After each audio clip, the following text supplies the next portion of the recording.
오늘은 금강경 도의 금강경 제4분 섭중생계에 대해서 말씀드리겠습니다.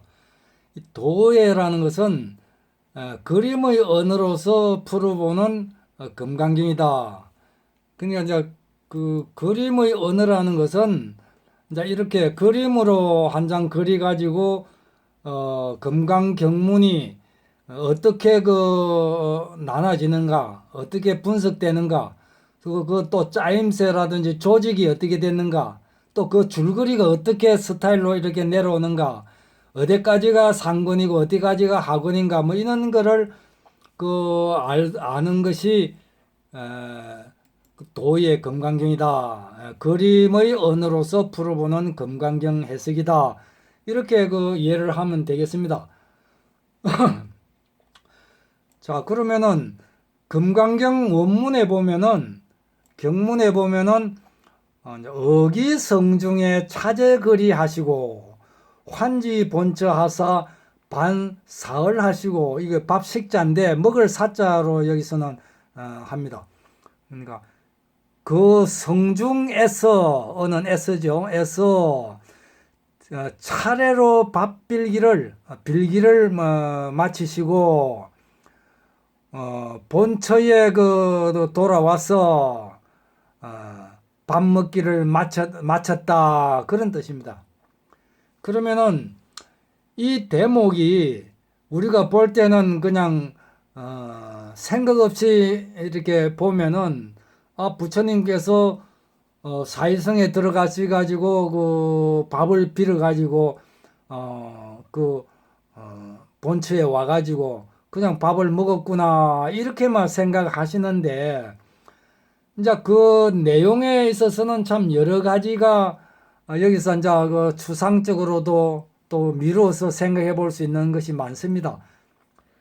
그러면은 이 섭중생계가 금강경 경문의 그 위치라든지 어떤 범위를 차지하는가, 여기에 대해서는 이 총설 부분에 금강경을 총설 부분과 별설 내용이죠. 별설 부분과 또 유통 부분을 이렇게 세 가지로 이렇게 나누는데, 이제 총설 부분에도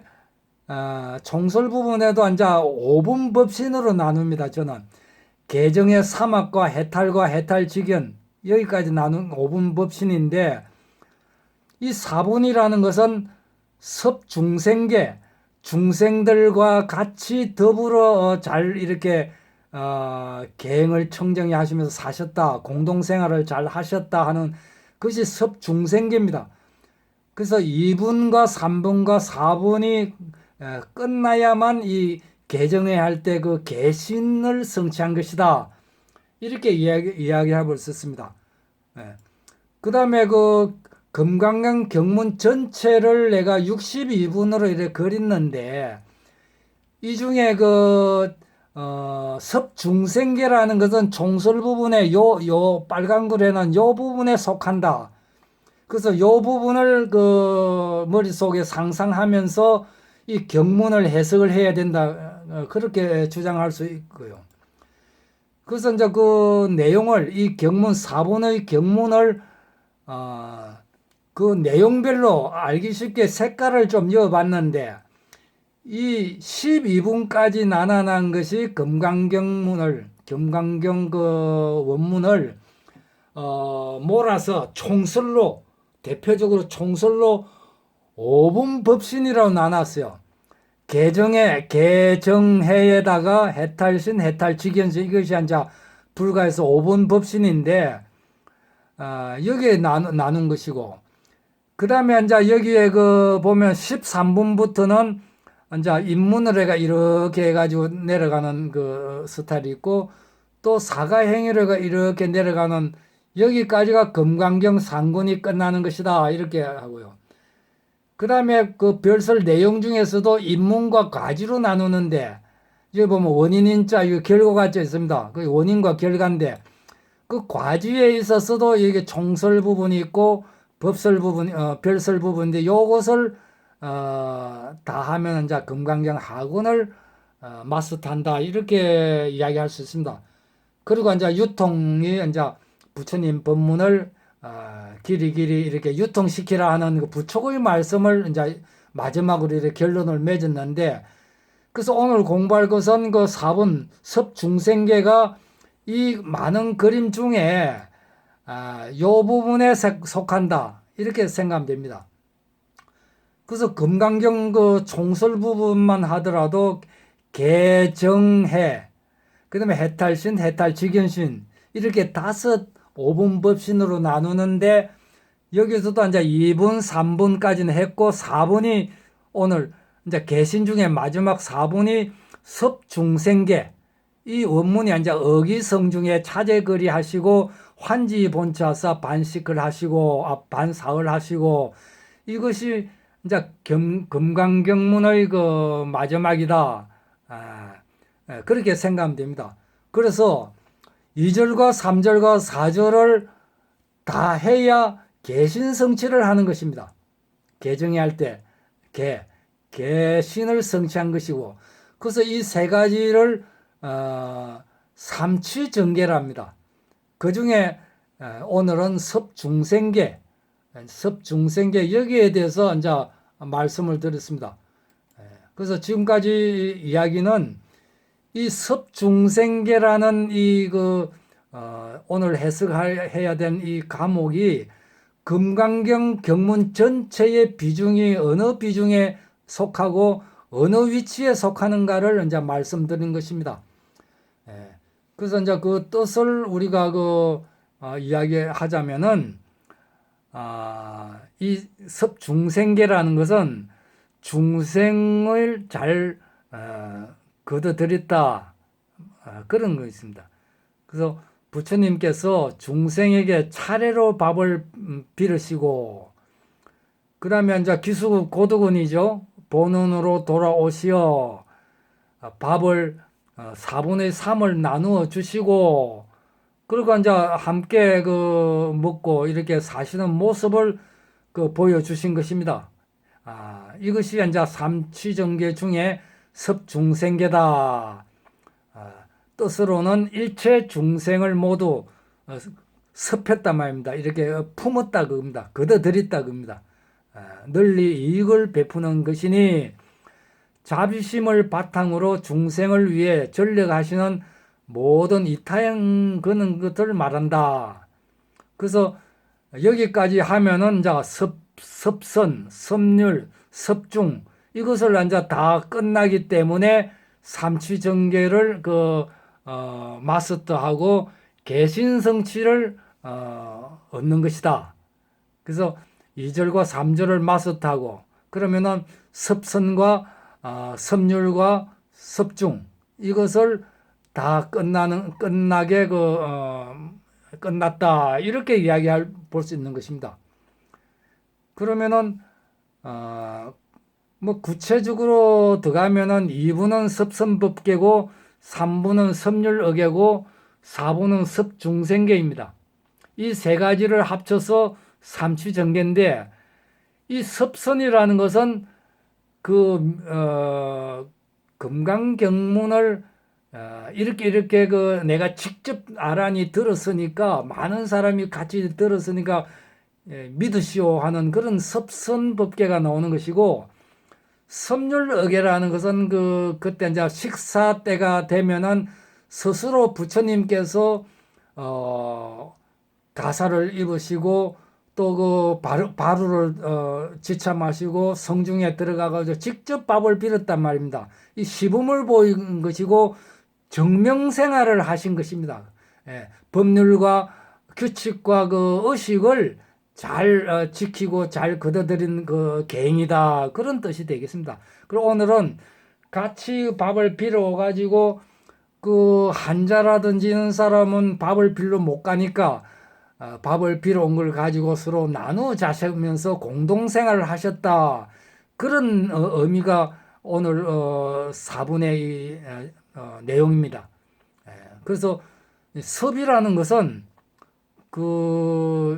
계행, 행동, 육조대사는 심지무비 자성계라 그랬습니다. 마음에 거리침이 없는 그런 것이 개다 그랬습니다. 그래서 하엄경에는 섭심이 개라 그랬어요. 마음을 잘 걷어들이고 마음을 정신 차려 가지고 한눈 팔지 않고 통일해서 잘 가다듬고 올바르게 가지는 그 섭심을 하엄경에는 개다 그렇게 해석을 했습니다. 그러면 구체적으로 이제 그 한문 원문을 해석을 해봅시다. 어기성중에 차제거리 하시고 그 사회국 그 풍덕성이라고 그럽니다. 사회국 풍덕성에서 그 성중에서 겁니다. 에서 어느 에서예요. 그 성중에서 이제 밥을 비는데 그 이거는 이제 육조 해능대사의 그 줄을 보면은 여기서 이제 차제거리를 합니다. 차례로 밥을 비르라 그랬어요. 그게 뭐냐면은 우리가 밥을 비르러 이렇게 간다고 우리 가정을 해보면은 뭐 밥을 부잣집을 가가지고 밥을 비는 것은 좀 많이 주겠죠. 좋은 음식을 주겠죠. 누구든지 밥을 비르러 가면서 가난한 집에는 밥을 빌러 가지 않지 않겠습니까? 그러니까 부처님께서는 그게 아니다. 차제거리를 해라. 차제거리 하시고 이 내용이 참 중요한 것입니다. 그래서 육조 해능대사는 주에서 차례라는 것은 가난하고 부자를 가리지 않고 평등으로 만나는 순서대로 이렇게 그 밥을 얻어야 된다. 이는 평등을 가르친 제도라 그랬어요. 그리고 또 밥을 빌기를 마치시고 그러니까 7집을 밥을 비는데 일곱 더 얻기 위해서 10집을 가고 이렇게 하면 안 된다 겁니다. 7집을 더 넘지 않게 이렇게 밥을 비는 것은 하심, 내 마음을 그 이렇게 낮추는 그런 그 하심이다 그죠. 그러니까 7집의 수요가 차면은 그 다른 집에 가지 않고 이렇게 바로 들어와야 된다 그런 내용인 것입니다. 그래서 그 성중에서 밥빌기를 마치시고 환지 본차사 그 본처라는 것은 기수급 고덕원이죠. 기수급 고덕원으로 그 돌아왔다. 성 안에서 밥을 빌어가지고 기원정사에 돌아왔다 그 뜻입니다. 여기에서도 육조 해능대사의 줄을 보면은 이것도 참 중요한 것입니다. 본 곳에 돌아와 이르시다라 하면 부처님의 뜻이 모든 비구들을 이렇게 그 통제를 한답니다. 통제를 하사 초대나 청첩을 받은 사람 외에는 그 살림집 하는 그 어염집이나 그는 집에 가지 못하게 하심이다 이랬습니다. 그래서 밥을 빌으면은 한눈 팔지 말고 바로 기원정사로 이렇게 그 돌아오게 하시다 그런 뜻이라 보면 되겠습니다. 그 다음에 반사을 하시고 밥 먹기를 그 끝마쳤다 그죠. 밥 잡수시기를 마치시고 여기에는 그래서 밥을 얻어와 가지고 나누어 자셨다 그겁니다. 그게 그 불쌍한 사람들, 가난한 사람들한테도 밥 빌기를 해야 된다는 것은 그 사람한테도 복을 주기 위해서 한다. 뭐 이런 이야기를 많이 합니다. 그리고 밥을 빌어 오면은 4분의 3을 나누어 주고 1을 먹었다 하기도 하고 또 3분의 1을 먹고 3분의 2는 나눠줬다 이렇게도 이야기하는데 그런 분배의 양은 뭐 큰 의미가 없습니다. 얻어와서 내가 먹을 만큼 먹고 나머지는 이렇게 밥을 빌지 못한 사람한테 서로 나누어 가지고 서로 중생들과 더불어 살았다는 그런 여기에 이제 내용이 있는 것입니다. 그래서 이제 참고적으로 육조 해능대사가 심지무비 자성계라 그랬습니다. 마음 땅에는 걸음이 없는 것이 자성의 계라. 이것은 이제 제가 다시 다른 데로 해가지고 한번 해석을 해보겠습니다.